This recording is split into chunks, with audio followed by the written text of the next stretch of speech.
krisis hidup, existential crisis. Okay. Dan apa solusi finalnya? What's the final solution? Assalamualaikum. Dengan nama Allah Maha Pengasih lagi Maha Penyayang, segala puji bagi Allah, Rabb semesta alam. Baik.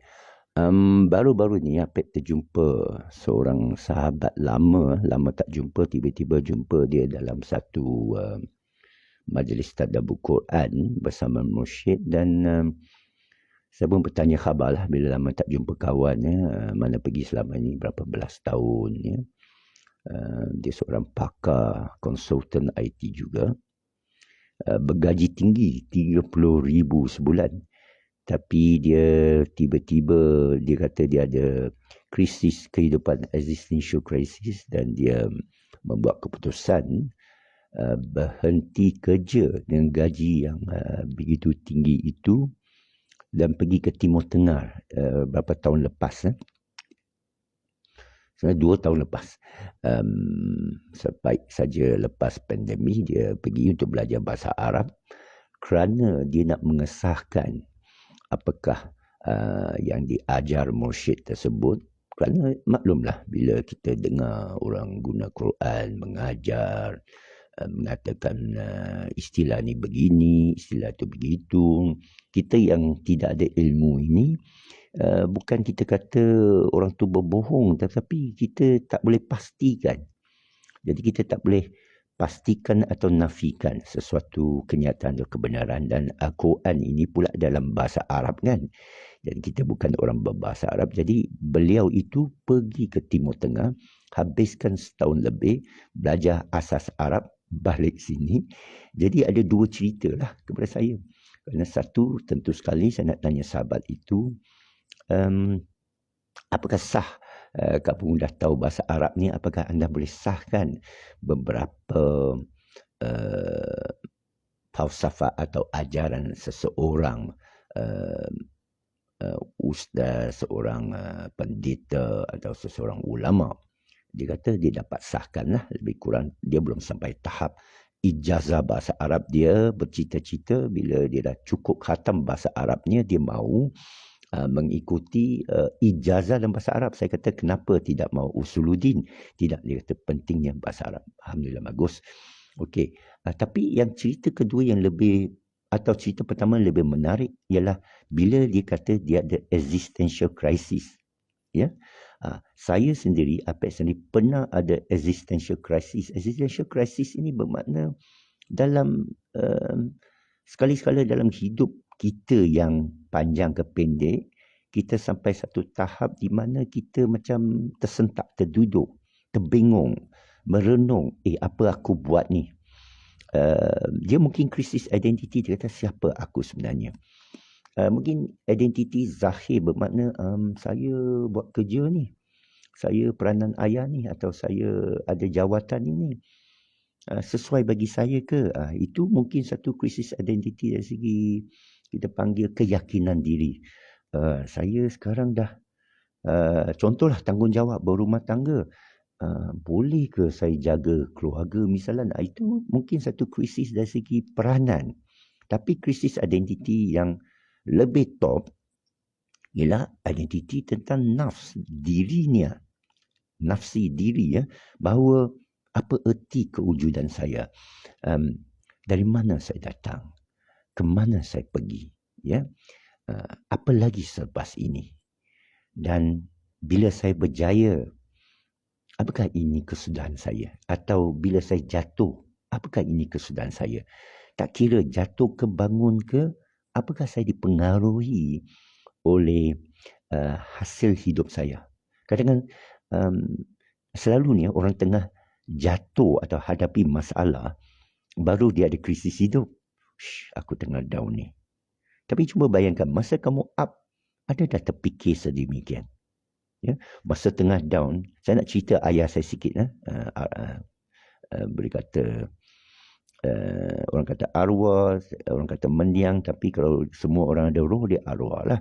Tetapi arwah dalam bahasa Melayu kita ni kurang tepat dengan bahasa Quran, kerana roh Quran itu bukan spirit, bukan roh kita ya. Dia roh kudus, dia roh yang ditiup, dia ilham ya. Tapi yang Allah beri kat kita tu nafs kesedaran tu atau soul itu atau batin kita panggil roh lain ya. Jadi ayah saya dah cerita semasa saya kecil lagi, bila sebaik saja sampai Kuala Lumpur, dia dipengaruhi oleh gejala tak sihat. Campur dengan orang geng-geng di Chowkit Road, minum, berjudi, dan dia habiskan masa di sana. Dan setiap sebaik saja dapat gaji, hari kedua dah habis duit. Ya. Jadi satu hari dia usia 40, dia di Besara awal. Kita pindah ke Taman Bunga Raya yang sebelah College Tar, Tunggul Roman, yang atas Wadi Bengkem lah. Kita pindah dari sana, itu tahun 79. Dan masa tu saya usia masih 17. Bila dia pencin tu, tiba-tiba dia ubah cara hidup dia. Dia kata dia berhenti merokok, dia berhenti minum arak, dia berhenti berjudi, dan dia pergi gereja. Ya, dan masa tu saya kuatkan balik Kristian, saya bawa buku Kristian balik. Dia kata terbaca buku saya, dia kuat semangat balik Kristian. Dan ibu saya pula ambil gejala main mahjong. Kerana ibu saya pula yang dapat menampung hidup kita. Kerana ayah saya selalu pergi meja judi, habiskan duit. Dia mula dengan menjahit baju. Lepas tu dia jual air tepi jalan luar Cambodia. Lepas tu jual rokok di Kelab Kuda. Masa tu saya usia 15, saya tolong ibu saya. Ibu saya menyara saya pergi sekolah kan. Gaji ayah saya bila dah perjudikan. Untuk pendekkan cerita lah, tak boleh menampung. Dan ibu saya menampung saya, ya, pergi belajar. Dan apabila ayah saya ternampak ibu saya lebih mewah dari dia, bila dia bersara, dia kata dia dah bertaubat. Dia dah tak main judi, tak buat ini semua. Dan dia mahu ibu saya lakukan yang demikian. Tapi ibu saya kata dah lambat. 20 tahun awak dah gila. Awak habiskan semua duit, kita menyara hidup keluarga. Sekarang saya dah ada pendapatan, ya, setiap minggu saya nak main mahjong kicik-kicik 10 sen, 20 sen, apa salahnya? Tapi bapa saya kata tak boleh, awak mesti balik rumah. Kalau pukul 10 malam ini awak tak balik, saya akan kunci pintu. Tapi sebenarnya pintu rumah di Taman Bunga Raya sewa dia pun ibu saya yang bayar. Okay? Jadi ibu saya balik tengah malam juga, dia nak main mahjong kan. Ayah saya kunci pintu, tak bagi masuk. Berlaku pergaduhan besar. Dan sepak menyepak, ibu saya terjatuh tangga kat luar rumah itu, berdarah depan dia. Memang saya tak mau panjangan cerita ini. Satu peristiwa menyayat hati dalam sejarah saya. Saya lari ke bilik saya, atas katil saya. Itulah peristiwa bersejarah. Saya buka dari saya dan tulis Dear God, kepada Tuhanku. Dan pendek cerita 6 bulan kemudian saya memeluk Islam. Okey, kalau saya nak analisa cerita ni balik, saya percaya ini cara akademik, bukan ada prejudis ke apa kan, kerana kita boleh menganalisa sesuatu cerita dari pelbagai sudut. Ya. Okey. Contohnya dalam hidup kita juga, apa-apa berlaku kepada kita, kita boleh analisa. Apa pun berlaku dalam hidup kita, kita mesti terenung. Ya. Jadi analisa saya ialah, saya rasa tingkah laku seseorang macam ayah saya masa tu, nampak saya rasa tak ikhlas. Begini, ikhlas begini. Semasa awak tengah gila, semasa awak tengah buat maksiat, semasa awak tengah tak ada orang mendesak kamu untuk berubah, tiba-tiba kamu boleh berubah, baru saya kata ikhlas. Macam kisah Buddha, Siddhartha Gautama Buddha, dia anak raja. Dia, ayah dah janjikan dia seluruh kerajaan. Bagi dia lah apa yang dia mahu dalam hidup. Dan tidak mahu dia lihat kesengsaraan. Ya. Tapi tanpa didesak, dia sendiri tersedar di dalam apa erti hidupnya. Itu kisah Buddha. Saya nak pergi kepada satu cerita juga. Saya terjumpa seorang di tepi kolam. Di Ipoh. Okay. Adalah Cemur Ipoh. Saya sebenarnya volunteer nak bantu buat pertanian organik. Jadi orang beritahu di kebun ini cantik, ada tempat, ada kolam, ada seorang tengah usaha. Awak pergilah tolong dia kerana saya suka volunteer ya. Jadi saya pun pergi sana, dijumpa seorang tu Cina, sama bangsa. Dia buat organik. Saya pun kenal. Saya sangka dia tuan punya. Rupanya dia pun volunteer juga bagi seorang yang terduduk di tepi kolam tengah termenung. Seorang seagama saya lah. Dalam usia pun dekat, muda sikit dari saya ke apa ke. Atau sama usia. Dan kita ta'aruf lah. Dan pertama, rupanya dia lah tuan tanah. Dia mencerita sejarah dia.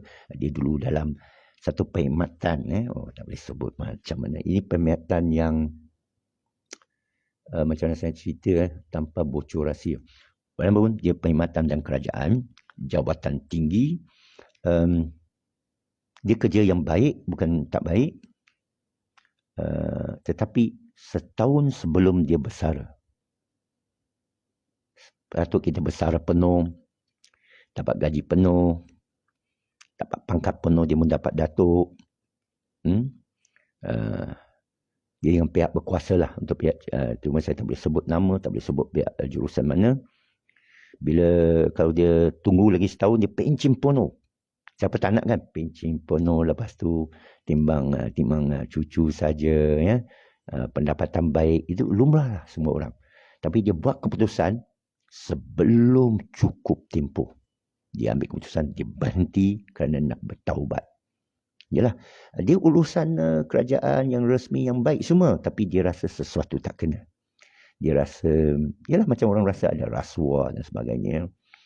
Dia rasa dia kena bertaubat. Dan dipilih untuk bertaubat, di mana ketua pengarah kerajaan itu pun turun kat dia, semua kata dia nak menaikkan pangkat dia, bersara, janganlah gopo nak bersara awal, dia kata tidak. Dia nak bersara juga. Jadi saya duduk berapa hari kat kebun tu, dapatlah saya tanya sejarah dia, kita boleh kenal orang tu dengan lebih orang kata apa, mendalam, lebih rapat. Jadi cukup menarik cerita ni. Kerana dalam hidup kita pun kita ada keadaan itu. Kadang-kadang kita rasa tak apalah, saya tunggulah saya jadi jutawan dulu baru saya nak musafir, atau saya nak belajar Quran, atau saya nak belajar bahasa Arab, atau saya nak mendekati ke masjid. Hari ini Apek cadang nak pergi masjid, itikaf di Masjid Shah Alam, negeri Shah Alam. Kebetulan ada seorang sahabat ajak, ya kerja baik. Okeylah, saya janji pergi waktu asar lah. Tapi saya beritahu ini kadang-kadang kita janji nak buat sesuatu. Saya nak mengaji Al-Quran, saya nak mengaji bahasa Arab, saya nak mendalami bab-bab usuluddin. Tapi kita bagi alasan, tunggulah saya senang sikit. Tunggulah saya habis projek ini. Tunggulah saya dapat wang. Pernah saya niat itu untuk musafir semasa tahun 90-an. Saya dapat duit banyak lah. Sampai 50,000 seringgit sebulan pun ada. Dapat saya niat, nanti saya jadi jutawan. Barulah saya akan bersara. Ya, bukan bersara, pergi musafir. Satu hari ditakdirkan tak jadi. Lingkup penyagaan. Masa tu saya insaf. Dan saya teringat janji saya. Awak kata nak musafir. Tapi bila dah jatuh baru awak nak terfikir. Jadi dengan duit apa yang ada, saya pergi musafir. Cross daripada Penang ke Kedah, Langkawi, sekolah Kedah tu. Cross ke Medan, ikut satu jemaah yang tengah menyampaikan tentang dinar dirham. Kerana masa itu tahun 2000, serangan spekulator wang, reformasi, Indonesia jatuh, duit dia jatuh, Malaysia terselamat oleh Tun Mahathir Mohamad, Perdana Menteri masa itu, Datuk Seri Dr. Mahathir Mohamad masa itu. Dan dia terima dinar dirham daripada tarikat saya, dan saya dah lama tinggalkan tarikat saya. Jadi saya hadapi satu kesedaran, di mana pergi mereka? Jadi mereka tengah pergi untuk menyampaikan. Saya pun join sekali menyampaikanlah dengan apa duit yang ada. Tolong berceramah, tolong ta'aruf dengan orang-orang di sana. Mereka pun gembira terima saya. Suruh saya jangan balik. Jangan kapan bapa kembali. Kalau balik kan. Saya kata tak apa, saya duduk terlanjur 3 minggu 4 minggu lama sehingga isteri saya pun risau, awak sudah cari bini lain ke? Saya musafir nanti, marilah ikut kita berhijrah ke Bandung, Indonesia. Ini cerita panjang. Saya dah tulis dalam blog saya, Padi Malaysia blogspot.com. Tapi saya nak cerita ini dari segi krisis kehidupan, di mana bila saya musafir, baru saya dapati tepat janji Allah. Allah berjanji, musafirlah engkau dapat rezeki. Dan kali tak akhir saya musafir, kali keempat round dunia, tahun 2015, bawa anak saya usia 15 tahun masa itu, tanpa banyak sangat wang dalam poket, Allah isikan 24,500 euro, 100,000 ringgit. Kita menjelajah, saya dan anak menjelajah 18 negara dan 8 bulan. Ya. Sejauh Mexico, Rusia, Siberia, Jepun, Laos, Denmark, Madrid, Istanbul, Turki. Ya. Jadi saya pula insaf. Kenapalah kita sanksi terhadap Allah? Kalau kita buat sesuatu yang baik, contoh tak ada bukuan ini amat penting, ini kalamnya, bila kita lakukan, Allah memang tak mungkin janji. Rezeki mencurah-curah dari arah tak duga. Jadi saya cerita ini kerana saya lakukan itu, saya berjaya dapat rasa nikmat Allah. Tahun lepas bulan Ramadan, ingat tak? Masa saya terduduk luar Masjid Kowloon di Hong Kong. Yang begitu mahal duduk. Saya tak kenal sesiapa kat sana. Dan saya tengah berdoa dan saya tengah bertafakur. Bagaimana saya nak dakwah kepada orang Cina misalnya. Tak buat-buat. Ini dah sampai Hong Kong. Mahal. Satu hari duduk kurang-kurang 500-600 ringgit. Saya tak mampu. Ya. Ya. Okey. Bagus point tu. Saya nak pergi ke point tu. Alamak. Saya punya cermin tak ambil. Kalau orang terkenal bolehlah cakap tuan. Tak ada duit pun boleh musafir. Okey. Okey. So saya nak beritahu ni. Tahun lepas pun. Keesokan hari. Saya terjumpa seorang yang saya tak pernah jumpa di Hong Kong. Bangsa saya. Kaya. Dan dia beritahu. Dia dah tunggu saya 6 tahun. Dan akhir saya duduk sana 3-4 bulan lah di Hong Kong. Lepas tu saya balik di sini. Dan saya musafir dari jurusan ke jurusan, syarikat ke syarikat. Kerana saya tidak ada ijazah tetap, tak ada PhD, bukan ketua pengarah. Saya bukan orang senang. Ya. Saya kerja payah untuk sampai pada keadaan saya lah. Okey. So sekarang, saya nak cerita ialah, dalam hidup saya memeluk Islam, saya nak cerita, ia satu krisis yang bukan saya cetuskan. Allah cetuskan. Macam saya cerita tentang orang yang duduk tepi kolam itu dan juga kisah Siddhartha Gautama Buddha. Krisis kehidupan yang ikhlas ialah tanpa dicetus. Tanpa Allah bagi kita krisis. Tanpa Allah jatuhkan kita. Kita dah sedar sendiri. Susah macam ini beritahu. Kadang kita kaya sekarang. Kita senang. Kita berkuasa. Tiba-tiba kita insaf. Baiklah saya habiskan masa saya, amanah saya untuk lakukan kebajikan. Bukan nak tunjuk-tunjuk. Bukan nak meraih undi. Bukan nak populariti. Tapi nak buat kebaikan. Bagaimana nak lakukan kebaikan tu? Ini tajuk panjang tau. Krisis kehidupan tu satu hal. Kita boleh kupas. Tapi saya nak pergi pada tindakan. Dan saya tengah sentuh keadaan sekarang. Keadaan mencetuskan. Setiap kali dalam hidup saya hanya fikir tentang krisis ini. Kita mesti fikir nak buat baik. Tak ada orang tengah krisis, aku nak buat jahat. Jarang lah dengar, aku nak balun semua. Saya rasa ada cerita tu, tapi kita belum jumpa lah. Wallahualam. Tapi itu pula penting. Yang penting diri kita ini. Jadi, apakah kita perlu krisis? Perlu dah terlentang. Perlu dah tak boleh bergerak. Dah tak memaya. Baru terfikir, Allah, lama saya janji dulu.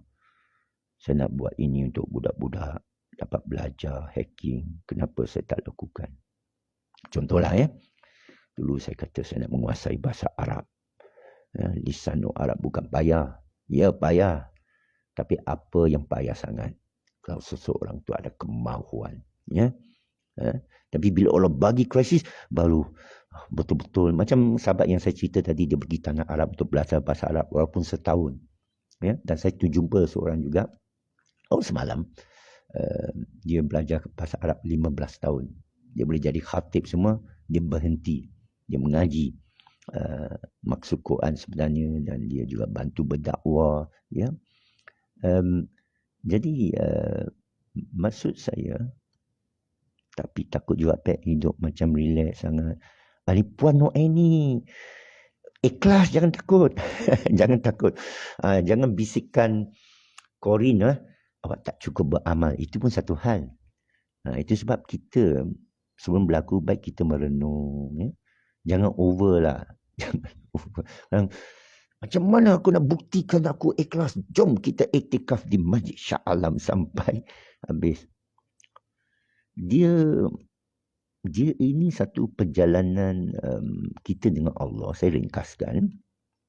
Contoh saya beritahu sekarang, saya sedar bahawa saya tak khatam tadabbur Quran. Saya dah 3 tahun lepas saya kata, kita tak khatam tadabbur Quran. Bukan khatam membaca Quran. Bukan khatam, kepada saya meratib lah, tapi saya tak menggunakan perkataan tu kan, dia orang tersinggung. Hanya nak baca je, baca tajwid je, semua kan ada Fatihah sampai wa minal jinnati wan nas, tanpa melihat makna tu. Saya teringat 3 tahun lepas saya di Cameron Highland, 2 tahun lepas saya cuba tadabbur 1-2 juzuk. Aku ikhlas jugalah ya. Saya cuba tadabbur. Tapi saya berhenti. Bila ada kerja sibuk, ada masa lapang, kita tak rancang. Ini keyword dia. Kita nak menyelesaikan masalah hidup kita, kita ada satu objektif, kita kena tulis, kita kena rancang. Tapi kita kena peruntukkan masa. Tak baik kita awak enjoy je. Lepas tu krisis, okey aku bertawan. Aku tak mau buat benda lain. Aku nak belajar Quran selagi aku tak khatam Quran ni, aku tak nak lepas. Contohlah. Itu agak over lah, agak drastik. Keluarga sekeliling mesti terkejut, alamak apa dah jadi orang ni. Jadi bila kita sedar kita ada krisis, bila kita sudah beriftizam nak lakukan sesuatu, nasihat saya, buat cara slow. Jangan beritahu orang. Macam Apek ni tengah beritahu orang ni. Jangan beritahu orang. Wahai manusia, sesungguhnya aku dah insaf dah. Sekarang aku nak bertaubat. Apa yang ada, aku nak derma semua. Jangan buat begitu. Jangan begitu. Jangan over. Kerana kadang iblis ni pun masuk jarum kat sana. Kalau orang nampak, kalau kita nak buat baik, kita buat senyap-senyap, kita jangan heboh. Kita malu dengan Tuhan lah, malu dengan Allah lah. Ya. Saya bagi contoh, saya baru belajar dari Mursyid. Dia cerita tentang Nabi Yusuf tau. Kan kita tahu kan Nabi Yusuf dan Zulaikha, tapi menurut Mursyid ini bukan nama Zulaikha. Al-Aziz bukan Fir'aun, kerana adalah itu tafsir lain lah. Tapi dia cerita tentang apa kita boleh belajar dari Nabi-Nabi. Hari itu saya cerita tentang kita belajar dari Nabi Nuh. Bila Nabi Nuh tu berdoa, Allah selamatkan aku dan keluarga aku, tenggelamlah semua kaum aku ni. Bagi tidak ada banjir, kerana banjir itu cerita Israel Bible, tapi sebenarnya cerita ni dia banjir, dia tenggelamkan mereka dalam neraka Jahannam. Jadi Allah reda tak dalam doa? Allah izinkan, tapi Allah reda. Mursyid beritahu lah, kita ada benda Allah izinkan, tapi Allah reda ke tidak. Jadi apa sepatut doa dia. Jadi surah Nur tu halus kita baca. Jadi Mursyid ni kata Rasulullah SAW sedar pengajaran daripada Nabi Nuh, dan dia tak lakukan demikian. Dan satu hari Rasulullah diuji begitu. Dia pergi Taif untuk berdakwah, dan orang pun hantar anak-anak keluar menemu dia di luar kota Taif, dan suruh mereka baling batu. Baling batu kena kepala dia, kena berdarah. Ini cerita masyhur, berdarah kepala dia. Saya ingat sejak 44 tahun dulu saya memeluk Islam, bila saya dengar cerita ni, menyayat hati tau, menangis tau kalau kita nak ceritakan. Allah, kita tak kenal Rasulullah, kita tak pernah jumpa, tapi kerana kita sayang melalui apa yang kita tahu, tugas dia, perjuangan dia, pengorbanan dia, dan contoh yang Allah letak pada dia, cara dia mencari Allah, dan berdarah di kepala, mengalir sampai tumit. Saya sekali aja dengar hadis itu dah cukup lah. Sampai sekarang saya tak perlu baca lagi hadis itu. Membakar dalam ingatan saya. Dan malaikat Jibril datang kepada Rasulullah kata, perintahkanlah wahai kekasih Allah. Niscaya saya boleh balikkan bumi ini. Bawah jadi atas, atas jadi bawah. Terlupa habis kaum ini, kaum cilaka ini yang menolak Rasulullah, kekasih Allah. Rasulullah pun jawab, jangan. Mungkin kaum mereka, keturunan mereka, anak-anak mereka, ada yang menerima risalah Allah. Jadi, kepada mursyid saya cerita, Rasulullah lulus ujian Allah. Dia tunjuk contoh terbaik. Dan Allah bagi dia kemenangan. Allah tak bagi kemenangan kepada Nabi Nuh. Okey, sekarang cerita Nabi Yusuf tadi. Penting ni, cerita Nabi Ayub lain kali ya. Kerana banyak Nabi-Nabi ini gagal. Ya. Rasulullah berjaya. Okey. Nabi Isa pun cerita lain panjang ni. Syekh Mursyid ni mengajar banyak. Kepada Nabi Yusuf, ingat tak semasa dia difitnah, orang kata skandal lah apa kan, dia koyak baju dia dari belakang apa, dan raja itu marah dengan dia, tanya dia, cabar dia, betul ke cerita ini?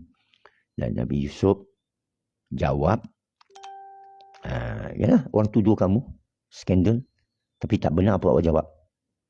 Saya tak bersalah, bukan saja menafikan. Penjara pun saya sanggup masuk. Penjara saya sanggup masuk untuk buktikan kebenaran aku. Mursyid beritahu, itu tak boleh. Tak boleh. Tak boleh. Baik, kenapa tak boleh? Begini dia kata, ni bagus ni. Dengar molek-molek. Kalau anda tak bersalah. Orang marah dengar. Anda tak perlu menyumpah-nyumpah. Demi Allah, aku tak curi itu barang. Demi Allah, aku tak lekat itu stokin. Tak payah. Cukup sekadar kamu kata, saya tak lakukannya. Saya minta maaf lah kalau awak tersalah, tercetus, apa-apalah. Tapi saya tak buatnya. Tak perlu bersumpah. Memang tak bersumpah lah kes stokin tu kan. Jangan bersumpah, saya sanggup junjung Quran. Saya sanggup masuk penjara. Jadi, mursyid tadi tu beritahu kita, jawapan sepatutnya ialah, saya serah kepada Allah. Cukup. Saya tak lakukannya. Okey, saya nak buat benda yang baik, tapi saya serah keputusan kepada Allah. Itu cantik. Jangan kita buat keputusan sendiri. Itu sebab bila bab insya-Allah, jangan kata insya-Allah. Jangan. Kita kata, ya, saya akan lakukan ini sebaik boleh, profesional. Kadang-kadang kita kata insya-Allah, bila tak terjadi, Allah tak takdir. Kenapa busuk makanan? Rezeki tak ada. Tak boleh. Kena usaha baik-baik. Kalau orang marah, jangan kata, ini bukan kerja saya Tuhan, ini kerja Allah. Tak boleh. Itu Jabariyah tu. Tak boleh kita kata, saya nak melakukan kebaikan, saya nak ziarah orang, saya nak bagi sedekah, saya nak bantu orang susah. Tapi kita buat cara acuh tak acuh, kita buat cara tak ada keikhlasan lah. Kan? Kita berkira tau. Kita masih berkira tau. Mana boleh menang politik ni. Kita masih berkira kan. Jadi, dalam kisah Nabi Yusuf, halus Nabi Yusuf baik. Kita tahu Nabi Yusuf baik. Tapi bila dia over sikit, akibatnya dia masuk penjara. Of course, dia keluar balik lah. Tapi Syekh itu kata, masuk penjara ke tak masuk penjara, awak jangan minta. Bukan kata awak takut. Allah tahu hati kamu. Jangan over. Allah tahu hati kita. Jadi doa kita kepada Allah ialah, engkau tahu keadaan saya. Jangan over. Jangan depan orang. Jangan over. Kerana ini antara kita dengan Allah. Kita kadang-kadang dia terbalik tau. Kadang-kadang kita sangsi pula kat Allah. Kita pula sangsi, Allah tahu ke masalah aku ni? Kita sangsi pula kan. Ini orang tuduh aku berat ni. Tak ada manusia pun yang membelahi saya. Saya seorangan diri. Allah tahu tak? Allah tahu kan? Jadi orang Melayu kat Allah lah. Rabbi innaka sami'ul alim. Rabbi fili warhamni. ampunlah aku mesti kerana dosa aku ke apa. Okey, itu satu hal. Atau kita kata, Allah, zidni ilman. Rabbi zidni ilman. Tambahlah ilmuku. Kerana Allah nak kita berilmu. Allah bukan nak kita, ish, aku ni susah lah, aku sanggup berjuang lah, jom kita dapat saham akhirat. Saya rasa itu dramatis agama saya dululah. No. Saya belajar daripada tarikat, bahawa seorang Rajulullah, seorang manusia adalah satu makhluk yang siuman, yang waras. Tak ada over, dia tak ada emosi. Sebenarnya Syekh saya tak suka emosi. Itu drama. Kerana kamu depan Allah, apa emosi nak? Kamu krisis hidup. Saya faham. Kita semua ada krisis. Krisis membina kita. Ya. Tapi nak tanya, apa kita nak cakap dengan Allah? Ya, kena cakap dengan Allah. Allah bercakap dengan kita. Kita sebenarnya tak bercakap dengan Allah pun. Kita tak membaca tadabbur ayatnya. Ya. Yang betul, jangan bagi tahu orang apa yang kita nak buat. Nanti tak jadi. Dia bukan, soal tak jadi. Terima kasih Saudara Badar. Dia bukan soal tak jadi. Dia soal diri. Awak tak sure nanti. Kadang you beritahu orang kan, saya nak buat kebaikan. Lepas tu orang pun tolong kau. Bagi derma sampai millionaire pun ada kan. Cina Mu'alaf dapat jadi millionaire kerana bantu orang. Lepas tu terjibat dalam skandal. Contoh. Bukan prejudis. Bukan kata dia salah ke tidak. Tapi maksud saya, kita tak sure. Katakan kita dia, kita pun tak sure. Aku kena fitnah ni kerana, contohlah ya. Bila awak tolong kan, orang dah nampak kamu tolong. Nanti kamu tak sure ini ikhlas ke tidak. Macam krisis. Imam Ghazali pun ada krisis kehidupan kan. Imam Ghazali mengajar, dia dekan. Usia 23 tahun dah jadi dekan. Usia Baghdad. Paling alim di Baghdad. Imam Al-Ghazali ya. Tanpa orang marah dia. Tanpa orang tegur dia. Kalau Jalaluddin Rumi ada Samsi Tabriz mencetuskan krisis dalam Jalaluddin Al-Rumi ya. Kalau siapa lagi? Kisah-kisah. Tapi bagi Imam Ghazali, dia sendiri tersedar. Dia tengah mengajar bab-bab yakin. Dia terdiam. Dan dia diam berhari tau. Orang terkejut. Apa jadi untuk email kita ni? Pasal dia tak sering mengajar. Tak ada orang desak dia. Dia bukan ada jatuh cinta, putus hati. Apek dulu pernah putus hati dengan amoy-amoy Vietnam. Apek pun pergi berbasikal kayu, basikal 2000 km. Itulah rahsianya saya boleh berkayu basikal 2000 km kerana seorang amoy di Vietnam. Sebenarnya ada berapa amoy lah, tapi itu satu amoy punya pasal lah. Dia cinta pada saya, tapi saya menafikan cintanya bila dia lari. Allahu Akbar. Kita pun insaf kenapalah awak mengecewakan amoy itu. Contohlah, ini contoh aja. Krisis. Bila krisis, baik aku naik basikal 2000 km saya berkayu sampai. Contohlah pernah saya jumpa seorang kawan, handsome orang tu, South Africa, lawyer tau. Isteri dia meninggalkan dia. Dia handsome cukup baik, tapi isteri meninggalkan dia. Dia ada seorang anak. Laki lah, masa tu 14 tahun. Saya duduk dengan dia di Cape Town. Cantik, romantis. Saya pun tanya dia lah, apa krisis. Dia berjalan kaki ya. Bila dia krisis dengan wanita, isteri dia meninggalkan dia. Dia orang baik, lawyer, bijak, handsome. Dan dia pun suka ikut tasawuf, Nasyabandi kuat di sana. Orang putih, orang bukan Islam, tapi saya tak panggil kafir. Saya sembang dengan dia tentang Islam. Saya rasa dia Islam. Okey, tak apa. Dia berjalan kaki dari Cape Town ke Johannesburg, berjalan kaki 1000 km. Saya berkayu. Orang berjalan kaki tu. Jadi soalannya ialah, ikhlas ke? Awak hanya laku. Tapi awak dapat khasiat. Saya beritahu awak jalan kaki 1000 km. Daripada sini sampai Hanyai ke sampai Bangkok. Awak dapat khasiat. Awak beritahu, sehat ni. Awak berpuasa 30 hari. Aku ni sehat, Alhamdulillah. Ya, tapi perlu ke awak lalui satu desakan atau hukum Allah baru kamu sedar? Faham tak maksud saya? Perlu ke kamu dah ditipu orang baru awak sedar dunia ini kejam? Perlu ke awak kena pandemi palsu 3 tahun lepas baru kata pendeta-pendeta ini hanya mata duitan. Bila syaitan menawarkan kepentingan, mereka hanya pandang dah lupa Allah. Perlukah kita sampai macam tu? Sebelum menegur orang, ya? Perlukah kita tunggu sampai padu dah habis tarik tamat, ya? Tak nampak hasil ke apa ke, kita bersuara lah, contoh, saya bersuara untuk rakyat ni, saya ikhlas ni, insyaAllah.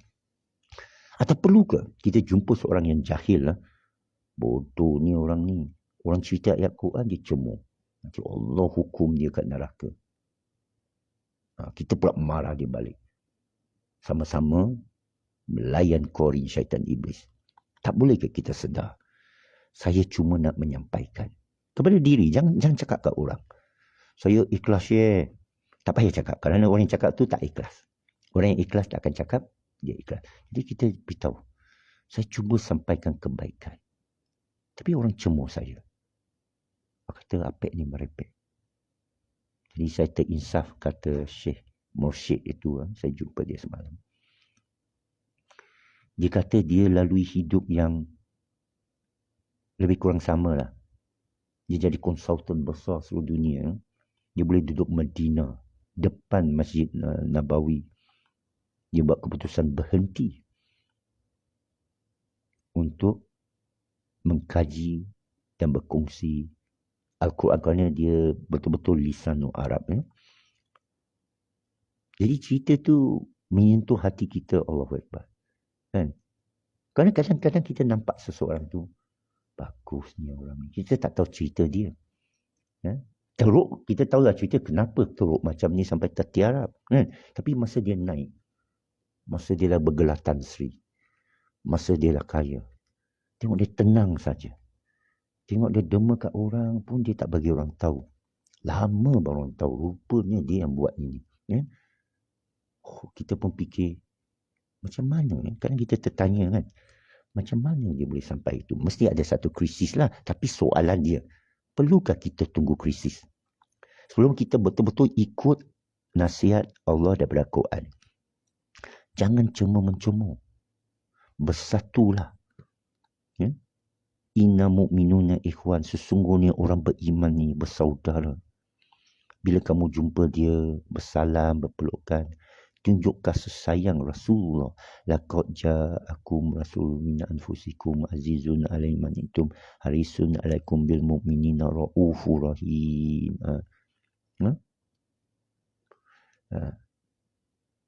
Dan ajak berdamai kepada orang yang belum kenal Islam.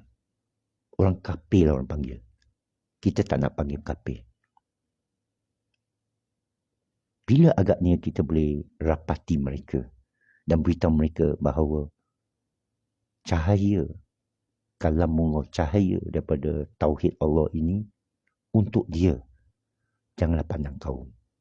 Aku enggak, jangan pandang kaum lah. Ini Islam untuk semua. Mana tahu Allah bagi engkau hidayat. Allah bagi engkau. Umar Khattab lawan Islam dulu. Dia jadi khalifah. Bila agaknya kita boleh sampaikan dakwah ini, kalau kamu apek, sepatut apek yang buatlah. Saya ni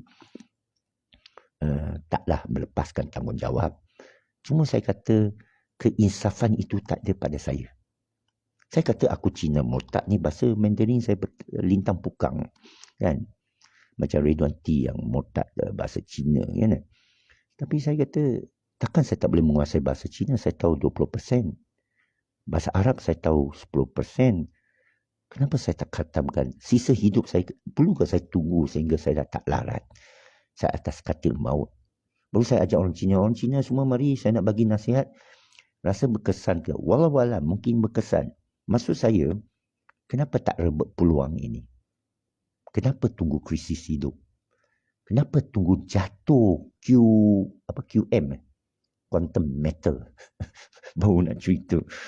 Scammer ni semua kan. Saya dah tegur sahabat tu. Bila saya jumpa, saya kata ini, saya tak sokong. Kenapa saya tak lebih kuat untuk elak bencana menipu orang sekeliling dia? Sepatutnya saya beritahu saudara, saya bagi amaran. Ini dusta. Seperti mana Nabi Musa kepada Fir'aun. Wahai Fir'aun, awak zalim. Berani tak kita beritahu pemerintah? Ya Rafizi, awak penipu, padu tipu. Berani ke kita beritahu? Kena ban terus Tapi ada cara beritahu yang baik. Ada cara beritahu balik. Kita pergi jumpa dia. Tuan, sayalah Cina Apek yang selama ni mengutuk kau ni kau. Saya nak beritahu tuan lah. Janganlah tipu. Contohlah. Kan? Bagaimana kalau kita menegur orang yang kita benci ni depan-depan. Kalau Cina, kalau abeng mari sini abeng. Lu tahu saya kau benci sama lu. Kita panggil lu kapeo. Lu tahu apa itu Cina jawab? Kita tak nak kisah lu panggil kita kapeng, memang betul kita kapeng. Tapi kita kisah ialah lu sangka kita masuk neraka. Itu sebab saya cakap, dia tak tentu kapeng, orang marah pula apa. Ini hadis ialah mengenai orang tu dah kapeng. Yelah saya tahu. Tapi ada banyak ayat, walaupun dia kapeng, Allah pada saat itu boleh ubah dia jadi beriman. Jiwa, ini saja nak berdebat. Cukuplah saudara. Kenapa kita bergaduh? Habis beras saja. Kita sesama umat. Kalau kita bersatu, Gaza selesai. Boleh panggil semua sahabat kita, Palestin keluar. Saudaraku keluar dari Gaza. Kita bersatu. Habis, selesai. Percayalah kalau 1.5 bilion umat Islam bersatu kan. Gone case. Kalau Melayu yang 60 berapa peratus? 65%. Ya, bersatu. Apalah 7% kaum India. Apalah 26% kaum Cina. Saya punya kaum tak ada masalah punya. Sekarang pun tak ada masalah. Pasal lu majority okey tak apa. Jangan tukar nada, jangan tukar channel. Apa salahnya kita bersatu? Saya ajak ni dan sungguh-sungguh. Tolong viralkan ini. Pesanan akhir Ramadan Cina Apek. Ya. Boleh tak saya merayu? Wasabi dengan Sunni ni. Saya kaji tau. Kerana bergaduh Wasabi dengan Sunni, Apek terpaksa buka kitab lama. Apa tu Asy'ariyah, apa tu Maturidi, apa tu Tuhan atas langit, apa itu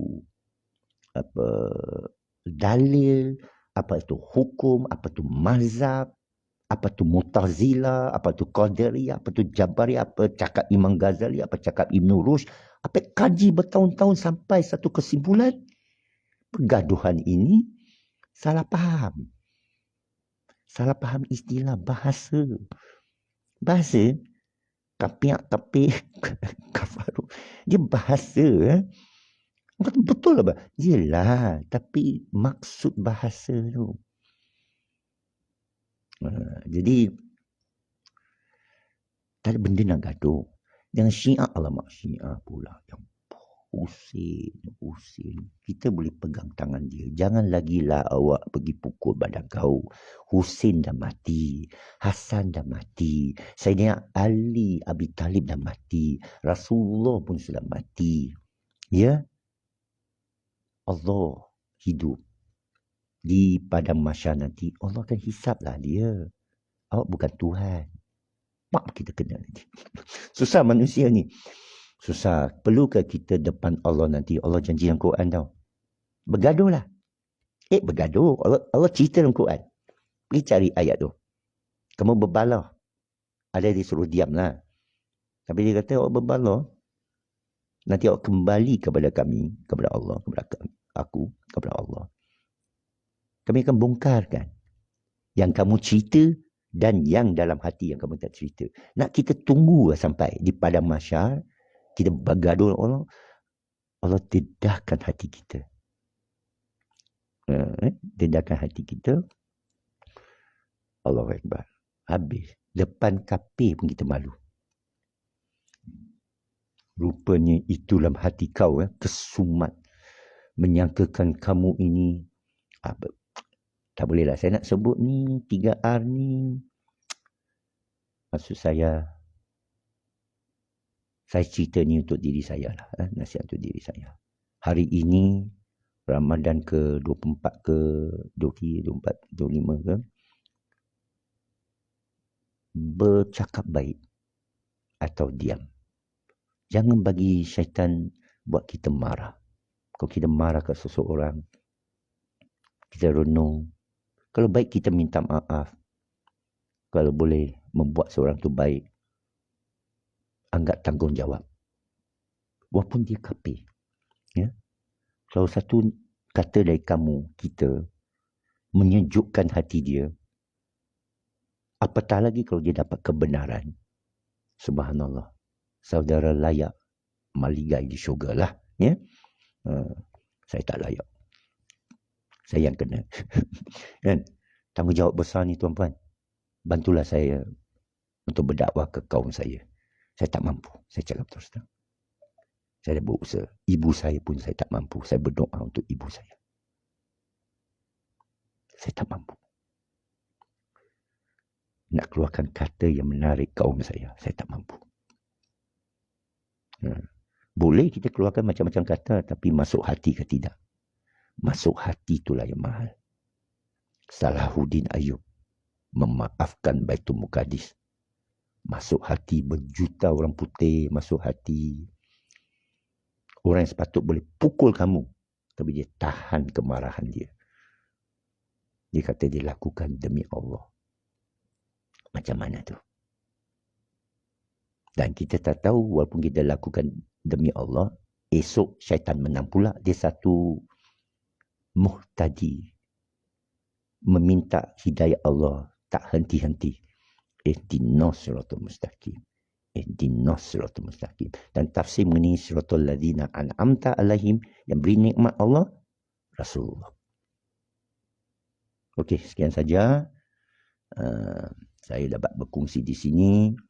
Kita berdoakan supaya Allah yang Maha Melihat, mendengar, melihat, menyempurnakan jalan kita menuju Dia, menambahkan ilmu, kerana yang penting kepada Allah dulu. Kerana kalau kita tak clear dengan Allah ni, kita akan sentiasa dalam krisis kehidupan. Ya. Okey, itu sajalah. Saya nak sampaikan, saya terima kasih pada follower-follower. Dan di mana kita hari ini seorang follower tengah naik kereta api datang nak jumpa saya. Saya ajak terus. Kerana sesiapa nak jumpa, dan Quran dah sebut, silaturahim tu amat penting kita jumpa lah ya.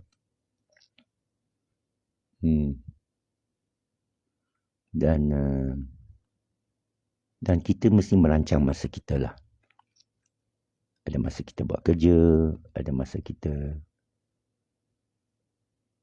Sebenarnya, Allah dah atur lah, kita tahu Allah dah atur, tapi dia bagi kebebasan kepada kita. Di tangan kita pilihan. Ya? Bagi orang dah lama hidup ini, Allah bersama dia, dia tentu dah terpimpin lah. Tentu dah terpimpin, tersedar ya.